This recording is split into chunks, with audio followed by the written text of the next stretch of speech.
Welcome back to year number 12, week number 7 for the Cascade Valley Coyotes. And this week is a really important game. We have some major prospects visiting, which we'll talk about in just a second, but we are playing Iowa, who previously was ranked number 19, but they just lost a tough game, I believe, to K-State in overtime, so they're now not ranked. Doesn't really help us out. It makes our schedule a lot weaker, but still, we've got an opportunity to show these prospects that they are coming to Cascade Valley, whether they like it or not. Now, the big prospects we have visiting this week are going to be Mr. Max Henningsen, the center, Marshall LaChapelle, which is a crazy last name to say, but he's an athlete. And Jarvis King. These guys are all massive, and LaChapelle is the big prize for us. We'll talk about him in a second. Now, Henningsen feels like really an afterthought. Iowa is the team that he's looking at, but it's his second team. They're kind of far away. He is more than likely coming to Cascade Valley, regardless of today's outcome. But LaChapelle is interesting. We're actually down 1,100 on him. We're climbing up the boards. I believe there was a visit in week 6 for Cal, which jumped him up to the #1 spot. We previously were sitting around number 2, but now we've got an opportunity. We have our visit this week. If we can dominate that, we can cut the lead significantly and then try to work our way really high up, because in week 14, USC has a visit, and that's probably going to go well. And then Jarvis King being the other one, a massive middle linebacker. Would love to have him on this team. He should be coming to Cascade Valley. I like our prospects here. We're ahead of schedule. We just need to make sure that we can land him sooner rather than later, because if he makes it to week 12, he's probably going to Florida. And if you're wondering about, well, why is Marshall LaChapelle the prize? Well, one, he's a 94 overall as a freshman, which is crazy. He was a +9 gem. He's at 88 tackle, 82 hit power. He's got sort of weird stats across the board, but where I think he's going to ultimately be is a defensive end or defensive lineman. 90 power moves, 91 strength, 80 play rec, 83 pursuit. As a freshman, this guy's probably defensive line, more than likely for us, defensive end. And 82 hit power, don't sleep on that. Now, from a Heisman standpoint, last week we saw that Tyrell Brown had fell down to 4th, but he said, nah, buddy, I'm going back to the top. He's sitting not at the top, but number 2. Kel Williams having a great year for Ole Miss. He threw for 250 in the air, 55 on the ground, and 3 total touchdowns. Again, beating Texas. We beat Alabama last week. He beat Texas this week, and he had good numbers across the board. We're probably not going to dethrone him at this stage, but there's still opportunity for the back-to-back Heisman dream to be alive. Tyrell Brown, again, 113 yards, 4 touchdowns, 3 receptions, 16 yards. Again, not Tyrell Brown-esque numbers, but they're getting there. Don't sleep on Alex Caver, though. Had that loss, comes back this week and beats Vandy. Those were 434 yards. Him, the running back, and the wide receiver of that team are all disgusting, and they're all true juniors. Devin Rogers, Dylan Gill both fall down a little bit, but we're focused right now on these 3 guys. This Heisman will be won by either Mikael Williams, Tyrell Brown, or Caver. Let's hope it's Tyrell Brown. And then from a top 25 standpoint, we stay at #1 for yet another week. We have 41 of the 61 possible votes. I kind of hate that the team up north ended up getting 20 votes, but you know what? We are the better team, and everyone knows that. They have a big test, though. If they beat Penn State this week, they can make a vie for that. If Penn State beats Michigan, they can make a vie for taking a #1 spot. There's going to be a lot of pressure on us to perform against an Iowa squad that was ranked and isn't ranked anymore. But the rest of your top 5 is going to be Ole Miss, Ohio State. You keep working your way through. Army and Navy are ranked 9th and 10th right now, which is crazy to see both of those teams in the top 10. SMU is in there. We see Texas A&M. Boise State goes from 25 to 22 with a big win over San Diego State University. Now they have San Jose State University this upcoming week, but their squad is good. 93, 95, 92 overall for their offense, defense, and then overall team. They're a very good team. And Virginia Tech falls from 22 to 25. There's a lot of pressure on so many teams, and we're worried about ourselves right now. Now, with 3 big prospects visiting this week, our goals are pretty simple. 2 sacks with a linebacker for Jarvis King, getting him a little bit of a boost. For Marshall LaChapelle, 3 sacks to the defensive line, 2 tackles for loss with the D-line. And then for Henningsen, rush for over 100, pass over 250. The offensive line ones are easy. The defensive ones are both going to be a little bit of a struggle with us, but we'll give it our best shot. After a couple of road games, man, it feels good for the Coyotes to be back home and making some big positive games. The home turf is where we love to be, and right now Taylor Reed is looking to have a mistake-free game. It's been a little tough for him in these recent weeks, but I got confidence in the young fella that he'll make it work.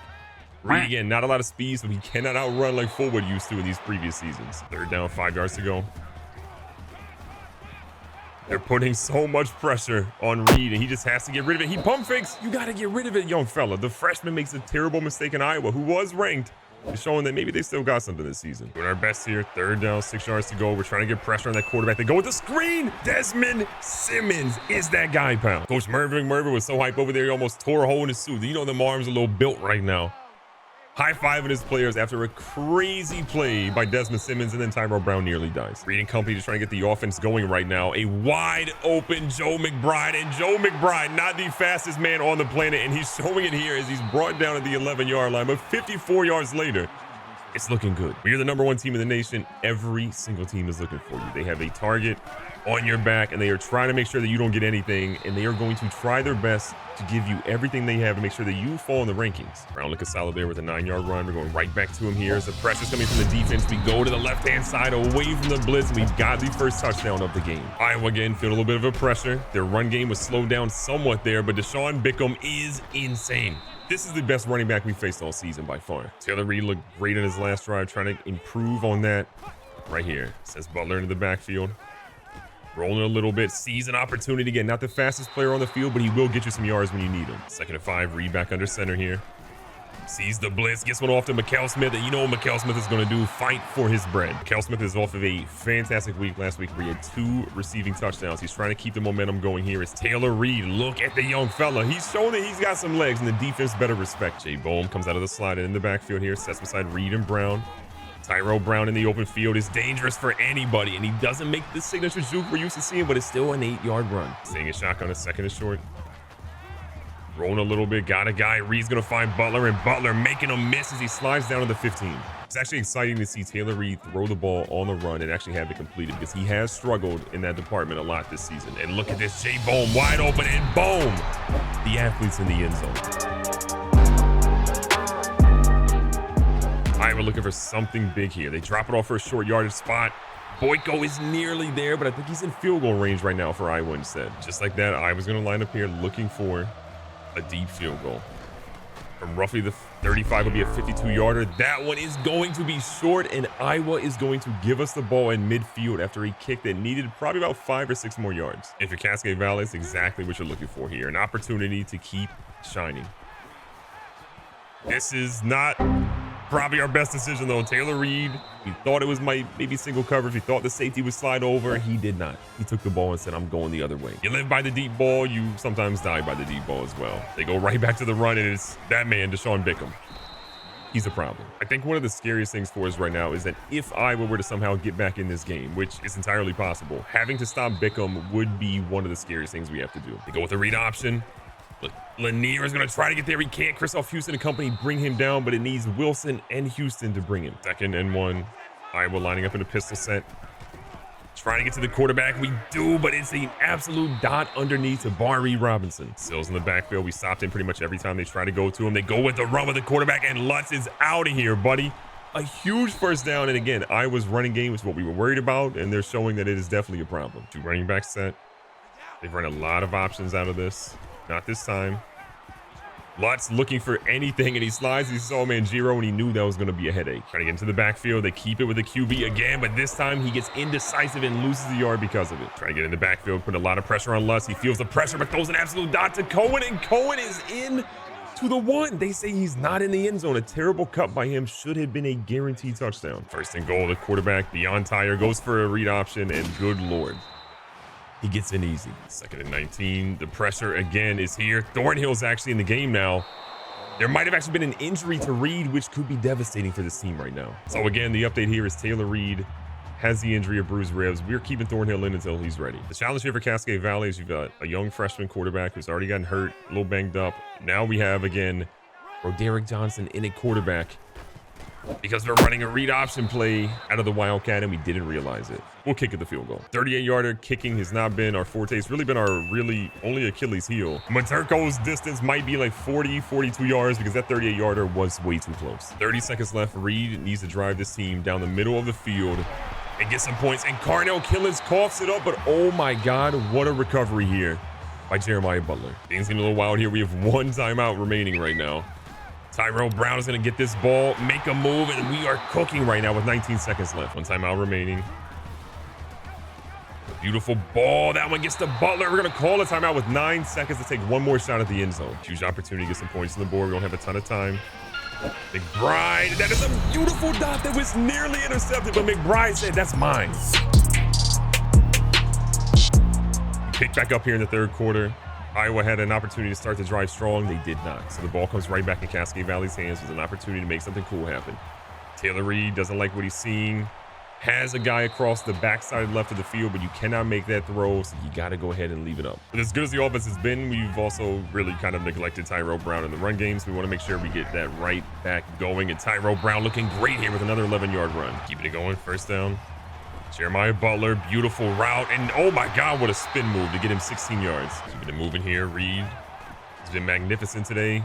He's going to throw one back here, and he's got to make that connection, but his receiver didn't even see it. Or Derek Johnson had a massive game, 4 carries for 80-plus yards in the previous week, and he's out here trying to make some more magic happen, and maybe this turf at CVU is not working the same way. Third down, 7 yards to go. A close one. Chris Mack catches it, stays in bounds, and is in for the first. Unreal effort. Reed again makes some adjustments. The offense keeps it moving. Underneath open all day, and Mikael Smith is there. He's having such a great season. Throws one wide open, Jeremiah Butler. You love to see it inside the red zone. Reed hits him with the play action. Reed fighting for his life out here, looking for anyone to be open, and he can't get anybody, but he does find 4 yards. Second down, 6 yards to go.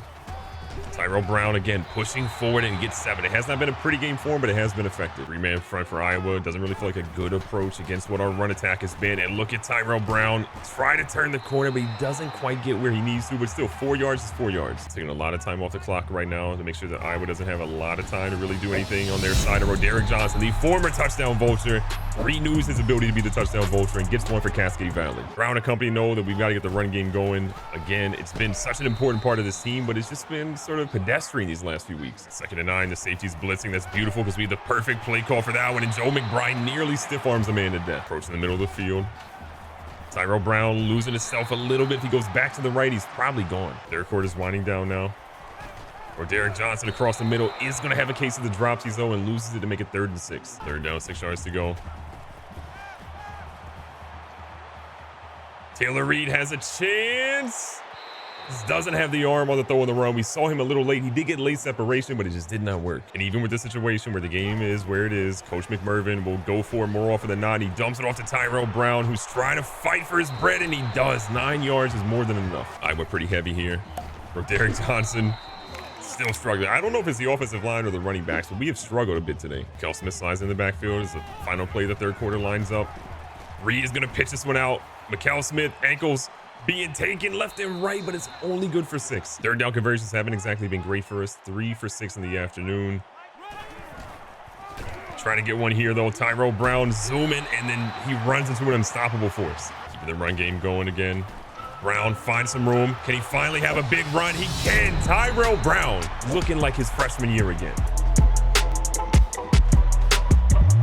Iowa's struggles might be paying off here despite being down 38-7. They are finally closing in on potentially another touchdown here. Oh my God, what a run after the catch by Tyler Donovan. A little bit of a zone screen. We're trying to get there, and Iowa is down at the 1. Iowa comes out in a wildly heavy set. We're trying to get to the running back, Bickham, and we stop him somehow at the 1 again. Unreal effort from Cascade Valley's defensive unit right now. And another stop. Lanier in the backfield to shut it down. Got to do our best to shut it down again. The pressure. Anthony Odiar had a tackle for loss in the previous play. Comes in with a big sack, pause if needed, and shuts down Iowa's drive. The offensive comes out, just trying to get one more touchdown to shut this game absolutely down. And Tyrell Brown, are you kidding me? I feel like we've rejuvenated his legs all of a sudden. This man is back. Brown getting yet another carry here. Looking to do great things. Only 4 to 5 yards. This is a squad obviously not afraid to pass the football either. Jay Bohm getting separation. Big fan, love to see it. Taylor Reed has been good. The interception, obviously, we're not wanting to see. He had 1 interception last week as well, but he has 2 passing touchdowns, and he's completed some unbelievably tough plays that we are always going to be happy about. Reed back into center here. 2nd is short. Sees Jay Bohm. He's a simple man. See Jay Bohm, throw the ball to Jay Bohm. Reed scrambling out a little bit. Sees his tight end, finds him, and Joe McBride with yet another grab for 16 yards. Joe McBride is going to have nearly 100 yards receiving today. He has been a guy that when we need to throw him the ball, he is always reliable, and he proves that he's one of the best players on this team. Tyrell Brown averaging 7.5 yards per carry. Again, limited carries for him, but still an incredible effort. If he broke that tackle and went to the house, we were literally renaming the stadium Tyrell Brown's house. Reed in the backfield by his lonesome. Throws one over the top. That might be the best ball he's thrown in weeks. Are you kidding me? And another Cascade Valley win. 5 wins to start this season off. You love to see it. Taylor Reed, 317 yards, 3 touchdowns, 20 yards on the ground. He really put out a complete performance. That touchdown at the end, giving him 3 in the afternoon, showed that he might break every single passing record at Cascade Valley without having to stay a 4th year. He's that good. Recapping the stats, Mac Thornhill, 2 for 2, 34 yards. Had to come in just for a little bit with the injury to Taylor Reed, but then he was fine. Reed, 19 to 27, 3 touchdowns, 1 interception. I'm here for it. This is what we love about Taylor Reed. Consistency every single week. I'm not mad at it. On the ground, Tyrell Moore, 16 for 108, 2 tutties. Taylor Reed got the 20. We see Roderick Johnson get 1 touchdown, 5 attempts, 7 yards. Not great, but getting the touchdown will obviously take every single time. And then in the receiving side, Jay Bohm, again, call me crazy. You've seen this before. 5 for 94, leading us in receptions and leading us in touchdowns out here. Jeremiah Butler is 71. McBride had 91 receiving yards and a touchdown. And Brown got involved as well in the passing game with 46 receiving yards. The distribution alone is crazy to me. And again, some of these guys, we love to get a little bit more playing time, but at least we're getting them the ball each and every week. And defensively, usually it's Christoph Houston or Mikel Lanier, but today it was Donnell Gamblin. 9 big tackles for him, 3 of those being for a loss. You love to see that. From a sack perspective, we had 1 by Brian Wilkins, Odiari, and DJ Byers. Interceptions, we only had 1 today by Desmond Simmons pretty early on in the game. But between Simmons and Rodriguez Gibson, somebody's about to break Mike Hemphill's record here. This was a really good effort from our team. And don't get it twisted. Iowa is 2-3. They might not be ranked, but they have played ranked opponents. They didn't lose to USC by that much, and they have played a very tough schedule. They play in a tough conference as well. Winning this game is always going to be difficult, and they always have some guys that are difficult to stop, like we saw their running back today. But if Cascade Valley keeps moving on like this, I feel bad for our opponents each and every week. Be safe, be smart, tell somebody you love them. Catch you guys on the next one.